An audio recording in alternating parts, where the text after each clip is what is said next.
Hi, I'm Chloe. Hi, I'm Ellie. I'm Kimberly. I'm Eirene. And I'm Miya. And this is our second episode, and it's going to be about the integration of mental health topics in Asian shows, webtoons, and also US shows based off of Asian storylines. So webtoons, guys.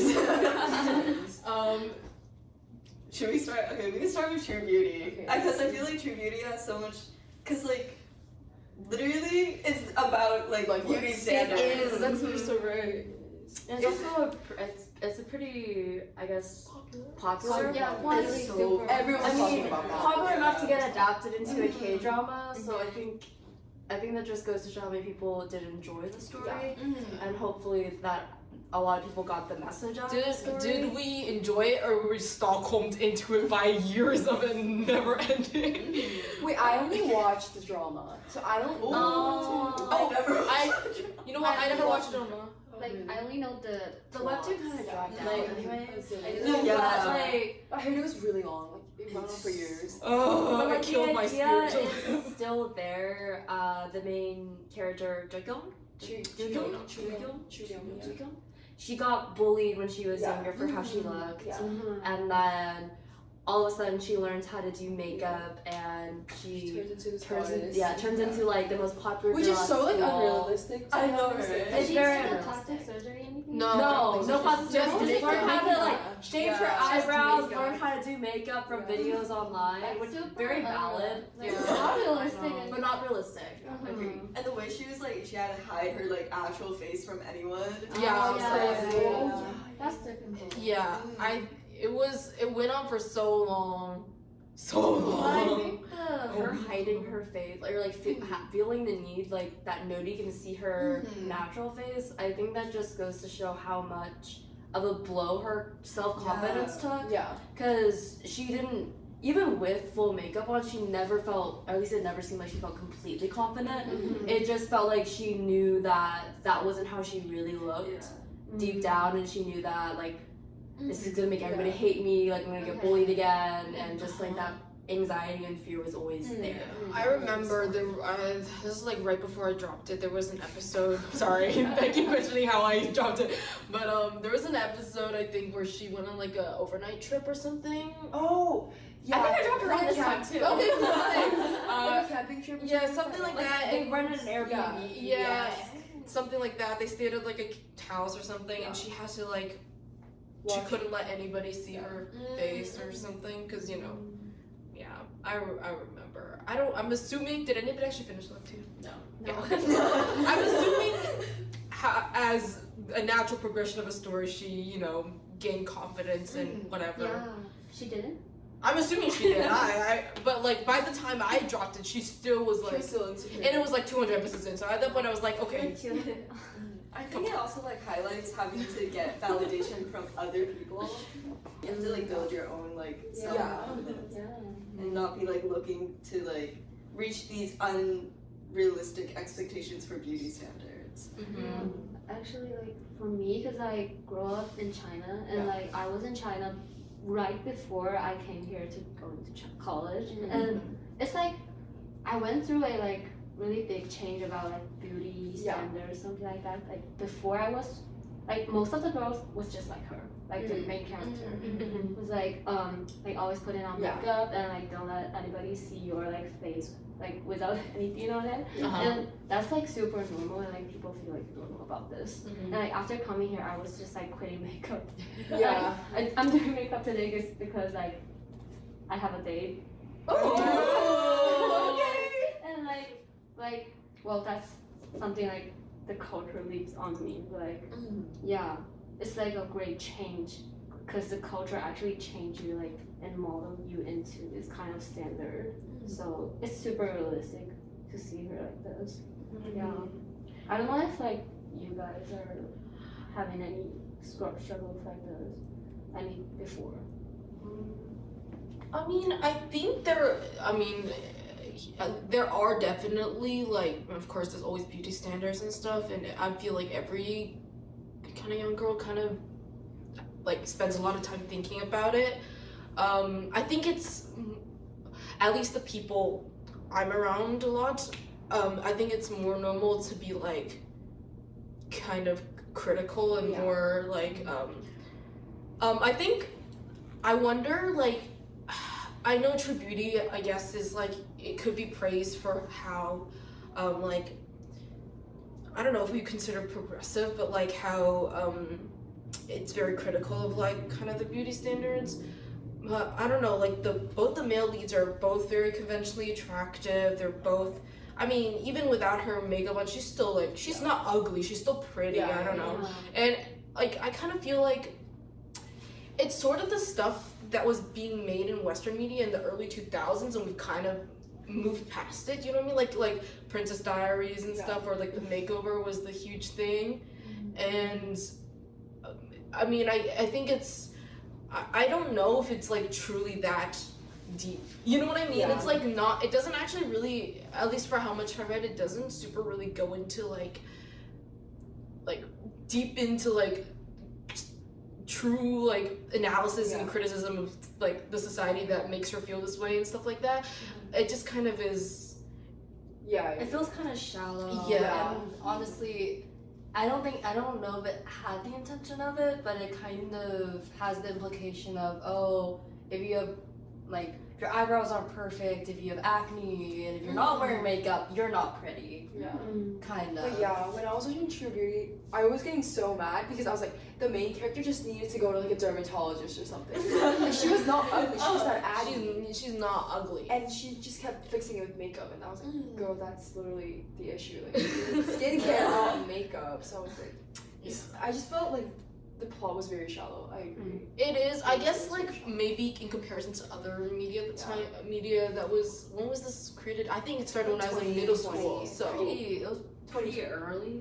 It was in quarantine. no, but like, but the like, webtoon, the webtoon. when the webtoon started, I think I was in middle school when it came out. It's So 2019. It started in April 2nd, 2018 to June 28th, 2023. That is 5 years. It ran for 5 They did not need to years. do all that. we can talk. Okay, we can talk about like movies and shows that are at least I watch more like Hollywood movies and stuff. I mean, have you one of my favorite movies ever? Everything Everywhere at Once. Have you seen this? Yes. It's so good. I watched it in senior year of my high school, like right before the Academy Awards, because it was kind of like a film class. And I watched it with my friend in the back of the classroom, and then we were both crying about that movie. It was so good. It's like, I think it's one of those movies where I think Western media is, at least surface level, is more willing to talk about mental health issues and like criticize sort of society more than at least what I've seen of like Asian media. Yeah, sure. And I know a lot of people are being like Evelyn, Michelle Yeoh's character Evelyn. A lot of like her like switching between universes is, they said it was like very reminiscent of like ADHD and stuff like that. It's like, at least it could be interpreted as that way, and like a lot of I think it was just portrayed like a very like common immigrant experience. It just like it felt like so realistic, which it's so good. I love that movie so much. Yeah, and I feel like it's really surprising that they incorporated those kind of concepts like ADHD, because in Asian societies I feel like it's like rejected. Like they don't consider ADHD and other like mental illness is like real. Yeah. So I think like because that film got so much recognition, I feel like a lot of more films and like, producers are starting to incorporate like those mental health concepts, which I think is so good, because especially for the older Asian audiences. Like I don't know, but like my parents' generations, like I feel like the films they watched had nothing to do with mental health. No. Yeah, it was like Amazing completely was never talking about mental Yeah, health. it's never. And like you're not like supported, but you're not saying like you have depression or something. Okay. And it's just like you're not normal. Yeah, It's like something's something wrong like with that. you. Yeah, something's wrong with you. Not like you have like mental health disorders. It's just Yeah. you have to fix your own problems. Yeah. Like everybody's not feeling down. It's human. So. Yeah. And back to the movie that I love to talk about. I just love like the different perspectives where like I don't know, it felt very real to like my experience interacting with like the kind of my parents' generation of immigrants, where it's like the mom is very like focused. It's like she's like very like sort of goal and success oriented. Yeah, especially like her daughter. And like Wayman's speech at the end, it's like such a kind of unique perspective to have an Asian character take on, especially in Western media where like, you know, the Asian character's always like, you know, kind of smart and like nerdy and like not very emotionally nuanced. Like Wayman's character, his perspective on like well, if nothing matters, then we choose what matters, is just like, I don't know, I loved it a lot. It was like, I think it's clear when things are written by Asian writers and directed by Asian directors, versus like media where it's like, oh, this is a white director that put in an Asian character. It's like very obvious, I think. I think the movie was very genuine with how it went about, especially going through like the mother-daughter relationship. And you know, it's not easy. Any relationship with any family member is not technically always the easiest. It's just, I don't know how you word this. It's kind of what you make of it and how you can understand each other. I mean, obviously you don't know like what you don't know what your mother went through, you don't know what your daughter's going through, but it's like even in the movie they both found, I guess, like a mutual empathy for what they both experienced. I remember sitting, like, I watched it with a class, obviously, and my friend in the back, and I went to a pretty Asian high school, and that class especially was very Asian, and I remember watching that movie, and then, like, we had a discussion about it afterwards, and the teacher, I guess I'm almost called professor, like, initiated this conversation, asked people, like, oh, what do they think of the movie, what do you guys think of, like, the movie, and I don't know, I think a lot of the responses from, like, my Asian classmates really surprised me, where they were, like, it was just like a complete misunderstanding of like the themes and stuff like that. And I remember a girl at my table being like, I don't get it. Why if what's the villain's name? Sorry. The daughter. No, I forgot. Like something Jabari. Yeah, something like that. Sorry, I don't remember now. Like her daughter as a villain's like, if she didn't care, if she was so like nihilistic and she didn't care, why does it matter that she's gay? Like that's like I was like, so you just don't get, you didn't get anything. Like, I don't know, it just like, I think there's still like a lot of like internalized racism and internalized like sexism, homophobia, all that fun stuff within Asian Americans, and I saw a lot of that like expressed in like they didn't like that it was like so, you know, progressive and whatever. Like I was like, but this is yours, like It's you. Yeah, you're like people are never that critical of like a white, Right. you know what I mean? And I'm just like, just we got something. Yeah. I feel like that's like kind of beneficial in a way, because I feel like people are starting to finally realize that they're like recognizing that there is like a progressive like movement like towards talking about mental health. And I feel like when people like notice that, because I feel like a lot of people just brush over it if we were to talk about like in the past, but I feel like this movie, like I think this movie was like the gateway and like the door that opened up like a lot of different ideas and like conversations. And I remember a lot of people had mixed reactions. Like a lot of people said it was good, but a lot of people also said, like, was it your classmate? Yeah. Yeah, I heard a lot of mixed reactions, but I feel like it's kind of good in a way, because I feel like people are talking about it. people are finally starting to talk. Yeah, I don't know. I just found like a lot of the responses from like fellow Asian Americans like Yeah, very, like totally. like sad. Like it's like I don't know. Like another classmate that was like I think very critical of like the fight scenes, which I know is not part of the plot. He's like, I've seen better fight scenes. I'm like, shut up. Like you know you like what in a Marvel movie like. Shut up. Anyways. So the character was a like kung fu star. Yeah, She was young. Yeah. Yes, Michelle Yeoh. Like she was in like a Crouching Tiger, Hidden Dragon, right? Was she? Yeah. Let's backtrack that. She's a kung fu star after. Yeah. And I just think it was like it was at least the way I read it, it was a way to express discomfort and dislike of the movie without being like. It's like, well, I criticize the fight scenes. You can't be mad at me about that. But it's like, no, you just don't like that a movie has Asian characters and the fighting style is very influenced by martial arts, and you don't like that. That's what you don't like actually. In that class, we also watched Parasite. Oh, Parasite. Yeah. And that was like another huge like I mean it was made in Asia, but it got huge in the US. Everything won Best Picture, right? Yeah. Didn't it win a lot of Yeah, awards? best picture, like best foreign film, like best script. Yeah. And I also had people in that class be like, I don't get why the dad died. That's not even related to Asian. Sorry, that's like related to Asian stuff. But it made me mad. I was like, yo, okay, media literacy is dead, I guess. Parasite is a great movie. Yeah, it's so good. I like the plot a lot. Mhm. But if we look at, I think, and at least from what I've seen, I think what really started this, like, I don't want to call it a trend, because I hope it's not a trend, but of, like, Asian-led films, and Asian-made films was, like, the Crazy Rich Asian movie. That came out when I was in 8th grade, So, yeah. Do you guys remember what, like, the not fan, but, like, audience reaction was to that?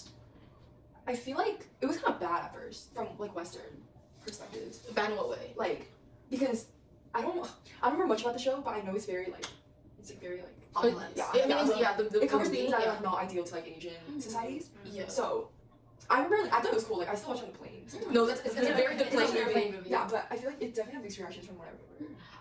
Yeah, I remember it was praised like in so many media, like so many news sources for being like an all Asian cast. Oh, Do you remember? Yeah, do you remember that? And I mean, I think I like the movie. Hey, I don't know if that's like I like the movie. But I also was like, I'm not saying okay, it was an all Asian cast, right? But the main lead was still half white, which is like he's not less Asian. I don't mean to say that, but it's like the reason you cast him is because he's conventionally attractive because he looks more white. You know what I mean? He doesn't look as Asian, so he's more conventionally attractive, so he can be a main lead. I don't know. That seems a little bit like like because he fits like white beauty standards more. Yeah, and I mean people. I think it is. There's another thing where it's like, it's not relatable, right? I mean, obviously not. I guess the main character, she's sort of an audience surrogate, where she's like middle class and whatever, or she grew up more middle class, but like obviously very few actual Asians are that wealthy. But I also think that like it's that criticism is like sort of only because there's like 2 Asian movies out there, and if we had like there's so many white movies or white rom-coms about like insanely rich people, and nobody would be like, this isn't realistic and relatable for white people, and like we just, the only solution to that is just like we need more movies in general about Asian people, and then people will stop saying that about Asian movies. Yeah. And actually, like Korean people actually have really great movies, like in general, because like they actually can like reflect a lot of like human natures, and they're allowed to talk about politics and something. I think, So I feel like a lot of great movies, but just like there's no chances to let people see. Yeah. I feel like because there's a language barrier, and people just don't want to watch it. And I feel like for me too, if it's in a language I don't know, I'm not like exactly drawn to it. Because I just feel like Western culture too, like they don't get like subtitles, like they don't like it. You don't like subtitles? I love Yeah. subtitles. Yeah, so I think it's just like I think they're just like making it for the audience. right. Like it reflects a lot like about bullying like in Korean high school. I think that's really common. Yeah, it is definitely common. I Yeah. think bullying, but I feel like the show also portrayed it very extreme. Oh, very Like very, very extremely. Yeah, she would like being Like The a part actual of they the were- iron or something like that. yeah. I've kind of heard that's how the actual bullying is in Korea though. It is. It gets very violent. Because I think what I've heard at least is like American bullying is like mean words and like ostracization, whereas Korean bullying is like torture, Like physical violence. Yeah, so I remember when that show came out, it was like very praised for like its depiction of like how like It how was, dark it was going to go, making me, and like mad. Like I was getting angry Yeah. watching it. yeah. But like the fact that it's covering these topics is like really It important. covers I think like trauma, PTSD, like depression, like how you recover from like these traumatic like memories, and how you like actually feel like revenge is like because she's doing like a revenge to the people. Yeah, wait, did you guys know it was inspired by a true Yeah, that's what I true heard story. too. Yeah. Which personally freaks me out. 'Cause Yeah. I'm like And I then- personally I can't quite understand Yeah. why the bullying was taken to such an extreme Yeah, and then- and why they would do that to somebody. But And that girl committed suicide. In real life. She passed away, yeah. In real life. It was like a huge thing on the news. Like it was like literally the same plot. She had like high school bullies. There was like 3 of them. 3 girls, and they would do like horrible things to her. And it was like Why they were doing that to her? like it was because she was like poor, like she didn't like look the same as them, like she was like at a social disadvantage, like financially, like things like that. Like when I heard it was based off a true story, I was so scared. I was like, oh my gosh, like I can never survive in the Korean school. Like what's the psychology behind those like bullying abusers? I feel like it's a lot of like insecurity about themselves too.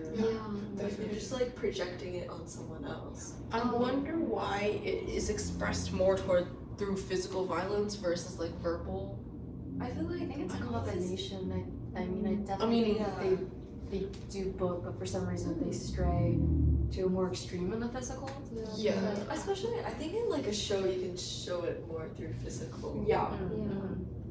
Yeah, but I've heard some things about like classmates killing their like peers and stuff, like either like intentionally or accidentally, but it's more like a thing where like they lock them in like a cabinet for like hours and then they die, and it's like, is that really an accident? I don't know. I mean, I guess you weren't intending to kill her, but like you were intending to put her in extreme danger. Like I think most of the time the bully starts because of some jealousies sometimes. Because like in the drama was like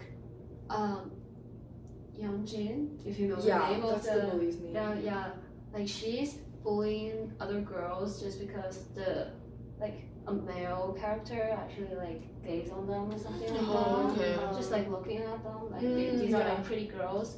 Like they depict the main character as a really pretty girl at high school, and like she's just so because of jealousy, and she's like because she's bored and she have a really like incomplete family because her mother was like I don't know, was like doing some really like cold tea stuff.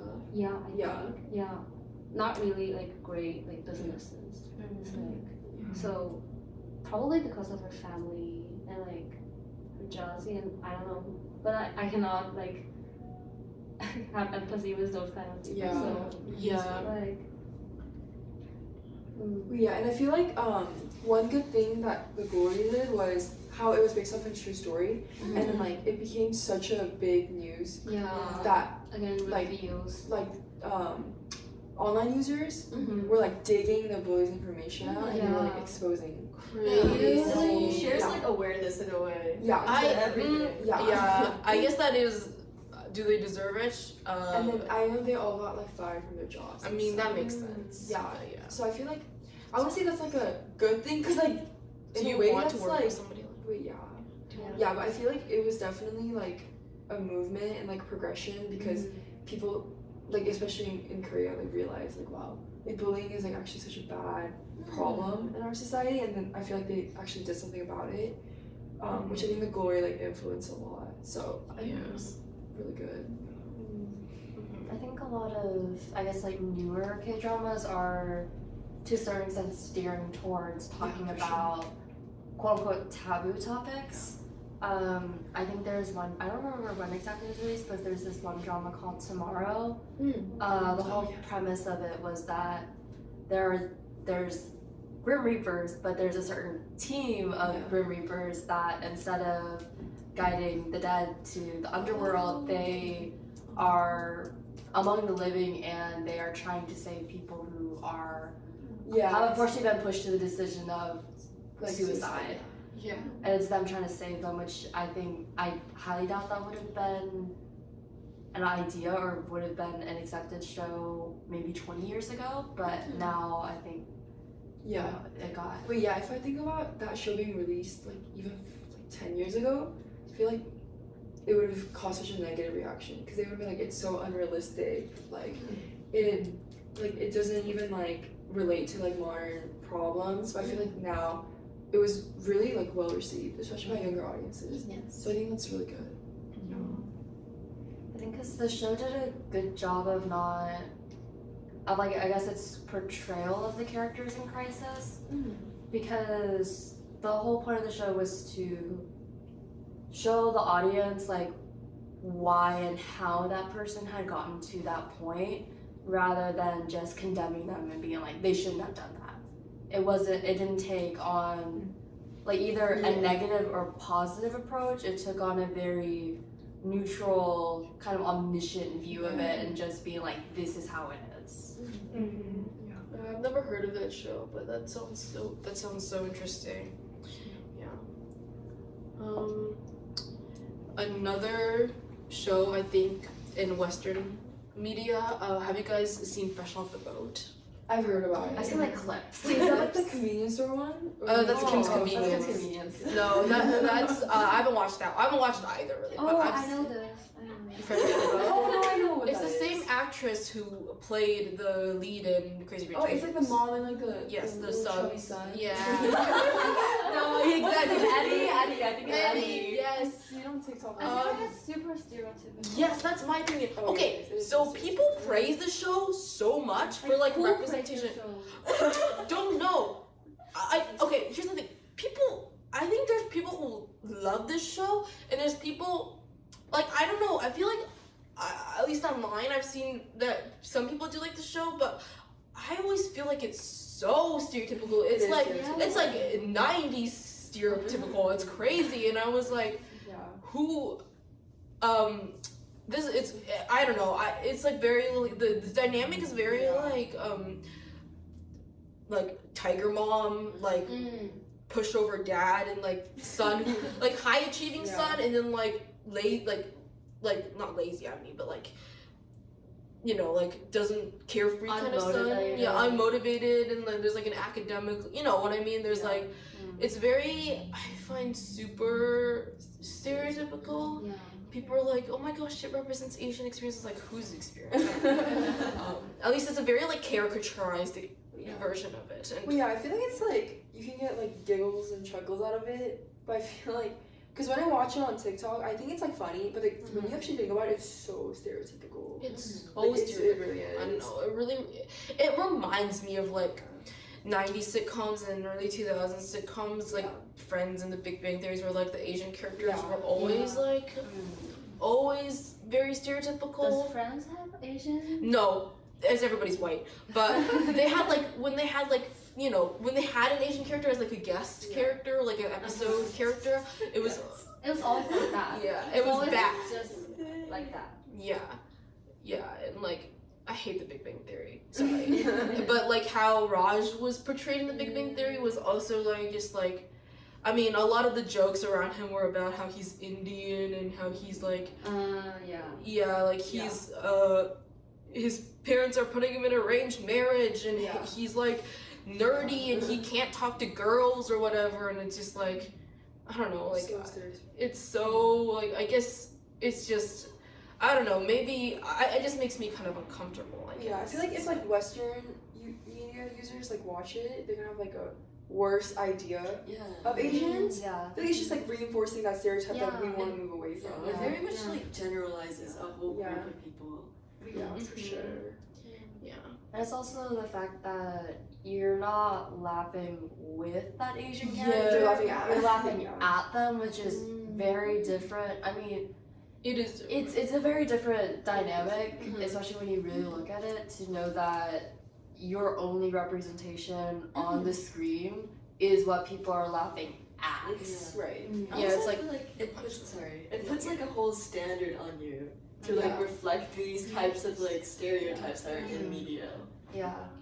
It also, I think, goes the other way around, where it puts the standard on Asian Americans and Asian American media to be like so progressive and so amazing. Which, I mean, like, Everything Everywhere at Once was, and like there are incredible like Asian shows out there, but like a show with like a main character who's white and stuff is allowed to flop. It's allowed to be like, it's like, oh, who cares? But when a show with like Asian characters in it does badly, it's like, oh, it's because Asian Americans shouldn't be on TV, and this is what happens when we try to do diversity. It's like, no, I mean, like, it's great that we're getting so much more media with more diversity in characters, but I think true, I don't know, peace or true like equality will be achieved only when like an Asian director is allowed to make so many bad movies and they keep getting employed. You know what I mean? Like there are white directors who have made not a single good movie in their life, and they keep getting funding from studios and they keep getting their projects greenlit. You know what I mean? It's like Asian Americans only get one chance. Yeah. Does Fresh Off the Boat have any mental health problems? The thing is, it's like very, so okay, from my Googling of the show, it was written by an Asian American. The book, I think it was a book originally or something, was written by an Asian American about his own experiences with his family, and but the show kind of took it, and he didn't necessarily give the permission to go for it to go the direction that it did, and his, I think it does sometimes, but like the character, I mean, this is just a general criticism of sitcoms in general, I guess, is that it's episodic, so the characters don't really have development or arcs necessarily. It's like the mom is kind of the same throughout the whole, like she never really learns, and she always goes back to like kind of being cool to her children and stuff, and like the dad never like learns either. The character development is like minimal at best, I think. So even if it does, I think there are episodes where it does try to like maybe address how like the children don't feel like, acknowledged or don't feel appreciated or supported, but it's always brushed off as kind of a joke. It's like lampshaded, it's not really truly addressed. I guess it's the direction they took, because it was a sitcom, so they thought like, oh, we can't really Be too serious. deep dive into that topic. Yeah. I think it's just revealing some like superficial and stereotypical like perfectionism and like anxious like mom, like Asian moms. Yeah, something like that. Yeah. It's such a superficial show. Yeah, I think so too. Alright guys, thanks for listening. See you in episode 3. Bye. Bye.